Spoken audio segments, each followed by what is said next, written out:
కావచ్చు, గ్రామీణ ప్రాంతంలో ఉండే రైతులు కావచ్చు, దేశంలో అలా మీరు ఉంచితే ప్రజలు పాలన చూసే వేస్తే గనక మీరు అనుకున్న అంటే ఒక్క బీజేపీకే 370 రావాలని మీ టార్గెట్, మొత్తం ఎన్డీఏ మొత్తం కలుపుకుంటే 400. అవునండి, అది దాన్ని మేము చేరుకుంటామని అనుకుంటున్నాం మా లక్ష్యాన్ని.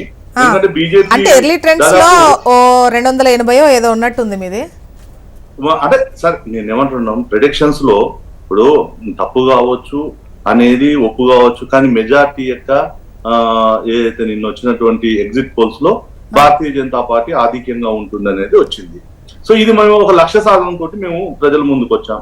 సో మా నమ్మకం ఉంది, 400 సీట్లు ఏదైతే ఉందో దీన్ని సాధిస్తామనే ఒక విశ్వాసం అయితే మాకుంది. సో దీనికి ఎందుకు ఉంది అని అంటే ఇవన్నీ ఉన్నాయి. అంటే మేము చేసినటువంటి ప్రధానమైనటువంటి అభివృద్ధి ఏదైతే ఉందో, పేదల సంక్షేమం కోసం కావచ్చు, ఈ దేశం సర్వతోముఖ అభివృద్ధి కోసం అన్ని రకాలు, అంటే ఏ ఒక్క రంగం అనేది కాదు, మొత్తం దేశంలో ఉన్నటువంటి చిన్న చిన్న సమస్యల నుంచి, చిన్న చిన్న ఇష్యూస్ నుంచి, చిన్న చిన్న విషయాల నుంచి అడ్రస్ చేసుకుంటూ ప్రతి పేదవాడిని ఒక ఆత్మగౌరవాన్ని నిలబెట్టుకుంటూ మోదీ యొక్క పరిపాలన కొనసాగింది.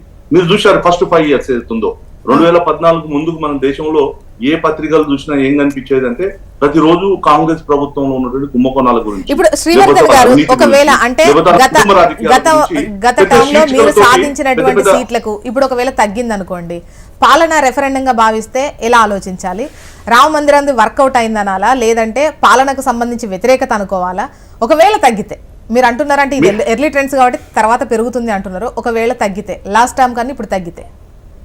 ఒకటండి, నేనేమంటున్నాం, ఈ రోజు రామ మందిరంలో కూడా దేశ ప్రజలు 140 కోట్ల మంది ప్రజలు, ప్రపంచవ్యాప్తంగా ఉన్నటువంటి హిందువులందరూ కూడా ఇక్కడ అయోధ్యలో రామ మందిర నిర్మాణం కావాలని చెప్పేసి ఒక బలమైనటువంటి ఆకాంక్షను గత 500 సంవత్సరాలుగా వ్యక్తపరుస్తూ అనేక మంది పోరాటాలు చేస్తూ అనేక మంది యొక్క బలిదానాలతోటి దేశానికి స్వాతంత్రం వచ్చిన తర్వాత, 1000 ఏళ్ళు బానిసలో ఉన్నటువంటి మనం వచ్చిన దేశానికి స్వాతంత్రం వచ్చిన తర్వాత కూడా ఈ మెజారిటీ ప్రజల యొక్క మనోభావాలకు అనుగుణంగా ప్రభుత్వాలు చేకూర్చలేదనేది ప్రజల్లో ఉన్నటువంటి మనం చూశాం. సో ఆ యొక్క మనోభావాలకు, ఆ నమ్మకాలకు, ఆ విశ్వాసాలకు అనుగుణంగా మోదీ ప్రభుత్వం అది ఒక న్యాయస్థానంలో పరిష్కారం జరిపి అక్కడ ఒక అద్భుతమైనటువంటి ఏదైతే నిర్మాణం జరిగిందో, మరి ఇది నిజంగా కూడా ఈ 140 కోట్ల మందికి ఆ శ్రీరాముని యొక్క ఆశీస్సులు అందించడంలో మోదీ గారి యొక్క పాత్ర గొప్పది. అదే విధంగా మనం కూడా మోదీ గారికి ఆ యొక్క ఆశీస్సులు తిరిగి అందించాలి, అది ఓట్ల రూపంలో అని చెప్పేసి ప్రజలు భావించి ఓటింగ్ లో కూడా దాంట్లో కూడా ఒక అంశంగా తీసుకున్నారు. దాంతో పాటు ఇవన్నీ ఉన్నాయి, ఈ యొక్క అభివృద్ధి గురించి ఉన్నాయి. 11వ స్థానంలో ఆర్థిక స్థానంలో ఉన్నటువంటి దేశాన్ని 5వ అతిపెద్ద ఆర్థిక రంగాన్ని తీసుకొని వచ్చారు. ఈ దేశంలో 75,000 నేషనల్ హైవేస్ ఉంటే 1,50,000 కిలోమీటర్ల యొక్క నేషనల్ హైవే నిర్మాణాలు జరిగాయి.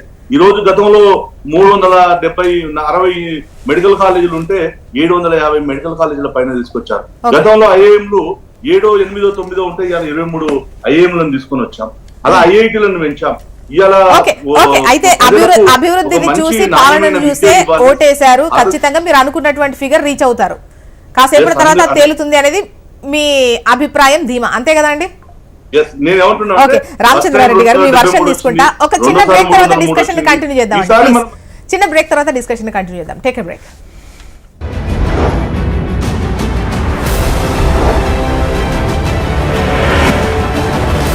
సిమ్లా, మనాలి.